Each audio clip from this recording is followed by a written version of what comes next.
اللهم صل على محمد وآل محمد صلى الله وسلم عليك يا أبا عبد الله روحي وأرواح العالمين لك الفداء يا ليتنا كنا معكم سيدي فنفوز فوزا عظيما. Tonight is the 7th night of Moharram al-Haram, and we continue paying our respects to the Ahlul Bayt alayhimus salam and offering our condolences to the mother of Imam al-Hussein alayhi salam. Last night we paid our respects to the daughter of Amir al-Mu'mineen alayhi salam. Tonight we want to pay respects to As-Sibtul Akbar al-Hasan al-Mujtaba alayhi salam, the older son of Zahra alayhi salam. And we want to do this by remembering his orphan Qasim ibn al-Hasan. Imam al-Hasan had several sons. One of his sons who was younger than Qasim, who was called Abdullah, I will speak of his martyrdom on the day of Ashura, inshallah. The enemies of the Ahlul Bayt wiped out the progeny of Imam al-Hasan alayhi salam, and it survived through only one son who was called Hasan al-Muthanna. And that is how the progeny of Imam al-Hasan survived. And they were tormented to a great extent after Karbala. But the one we remember today is Qasim ibn al-Hasan, who was 13 years old. Qasim ibn al-Hasan, when Imam al-Hasan passed away, he was only 3 years old, because Imam al-Hasan passed away 10 years before Karbala. So from the age of 3, Imam al-Hussein was looking after him. And so he was a father figure, and Qasim was very close to Imam al-Hussein alayhi salam. He spoke to him freely as his uncle. And we are told that on the night of Ashura, when Imam al-Hussein was talking to his ashab and ansar, that tomorrow there shall be a battle and all of you will be martyred, and different companions expressed their wishes and opinions and their desire to attain martyrdom, Qasim ibn al-Hasan was watching this, and there was a concern in his heart that I have such a strong desire to fight and defend my uncle, but I'm only 13. So he comes to his uncle Aba Abdullah al-Hussein, and he says to him, Ya Am, my uncle, wa ana mimman yuqtal? Will I be one of those who will also be killed tomorrow? Can I also get martyrdom tomorrow? Imam al-Hussein doesn't tell him yes or no. He says, Ya Qasim, kayfa al-maut indak? You're 13. What do you think of death? How is death to you? And look at the zeal of Qasim. He says, Fi nusratika, ya am, in defending you, ahalla min al-asal. It is sweeter than honey to me. He doesn't want to leave any room or any chance that his uncle might change his mind. But when the next day came, and the day of Ashura came, we are told that Qasim came multiple times to Imam al-Hussein and asked him and begged him to go for Shahada. But Hussein alayhi salam would not let him. I told you yesterday that with Aun and Muhammad, when they would come to Abu Abdullah, he would turn his face away. But with Qasim, we are told he would come to Imam al-Hussein, he would grab his hand, he would start kissing his uncle's hand, he would kiss his feet and say, Ya Am, let me go. But Hussein would hug him and say, when I see you, I see my brother Hassan. You are the Shabi of Hassan. I cannot let you go. There came a point when Qasim lost all hope that he will not be able to go and fight. So he came to his mother. Some said the mother is called Ramla. Some said the mother was called Farwa.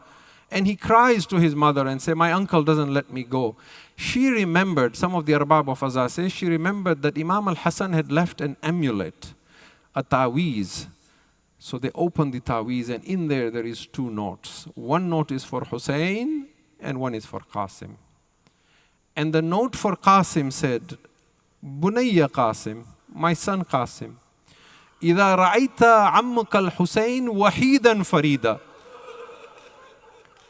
If you ever see your uncle Hussein is now all alone and there is no one to help him. في أرض تسمى كربلاء, in a land that is called Karbala. فلا تقصر عن نصرته. Don't hold yourself back from going to help him. Qasim was overjoyed. He took this letter and the other letter with him. He rushed to his uncle Hussein. He gave the letter to Hussein. Aba Abdullah looked at the letter written by his brother Hassan. What memories must have come to him back looking at his brother's handwriting. Imam al-Hassan said to him, "Oh Hussein, Qasim is with you to represent me in Karbala. Let him go for martyrdom and do not hold him back." Hamid ibn Muslim says that Qasim threw himself at the feet of Hussein and began begging him again. Hussein lifted him and began hugging him. Now this is the words of Hamid ibn Muslim. He says, "I saw Hussein hugging Qasim and he cried and he wept to such a degree that Hussein fell unconscious. For no other shaheed did Hussein cry and become unconscious before shahadat like he did for Qasim. How will I let you go, O Qasim?" He had raised him like his son. At last Hussein relinquishes and lets Qasim go. There is no helmet or no armor that will fit Qasim because he is too young. Aba Abdullah takes a white piece of cloth. He rips it in two. He ties one like a turban on the head of Qasim. He ties the other one on the chest of Qasim. I would say, "Aba Abdullah, is this the kafan of Qasim?" Qasim goes and bids farewell to his mother. He comes out, Imam al-Hussein helps him up on the horse. We are told he was so young that when he sat on the horse, his feet would not touch the stirrups of the horse. He comes out into the battlefield. Hamid ibn Muslim says, when Qasim came into the battlefield, it was like we were in a dark night and suddenly the full moon had come out. Kana wajhuhu kashaqqatil min al-qamar. His face was bright like the moon. He began reciting his rajz and saying, "In tankiruni fa'ana ibnul Hasan, sibtun nabiyyil Mustafa al-Mu'tamin." If you do not know me, then I am the orphan of Hassan. I am the grandson of the Prophet that you follow. And Umar ibn Saad said to a commander of his called Azraq al-Shami, he said, "Azraq, this boy is not ordinary. Do not underestimate him. He is 13 years old, but he is the son of Hassan. His grandfather is the one who conquered Khaybar." Azraq al-Shami said, "I am a commander. It is beneath me to fight a boy who is 13 years old. I have 4 sons, they will deal with him." Azraq sends one of his sons to fight Qasim. Qasim sends him to the fire of hell. Another son of Azraq comes, Qasim kills him as well. A third one comes, Qasim kills him as well. A fourth one comes, Qasim kills him as well. Azraq is enraged. Who is this 13-year-old who kills 4 of my sons? And we are told he comes out in rage and in force at Qasim. Qasim kills him as well.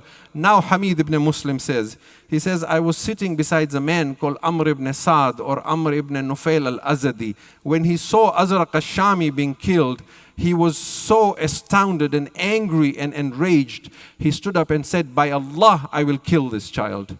Hamid ibn Muslim says, I said to him, 'Leave him alone. Look at how beautiful this boy is. Look at his face, it radiates like the moon. Why do you not spare him?' He said, 'No, I will kill him with such force that Hussein will feel the pain.'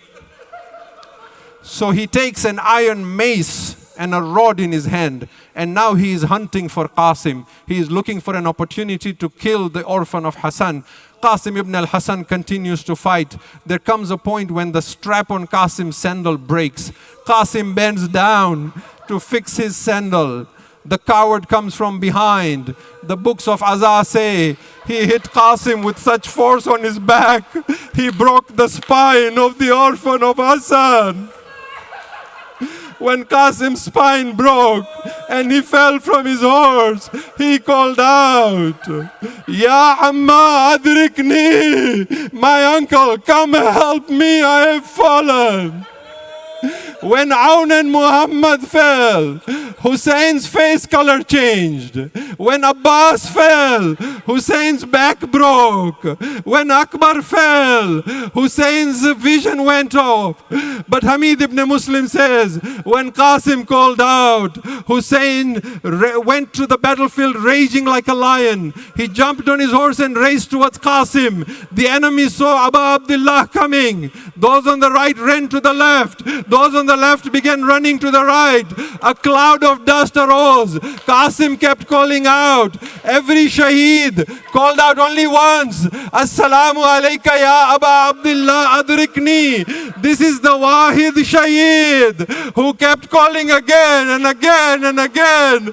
Amma adrikni. Help me, my Uncle Hussein. Help me, my Uncle Hussein.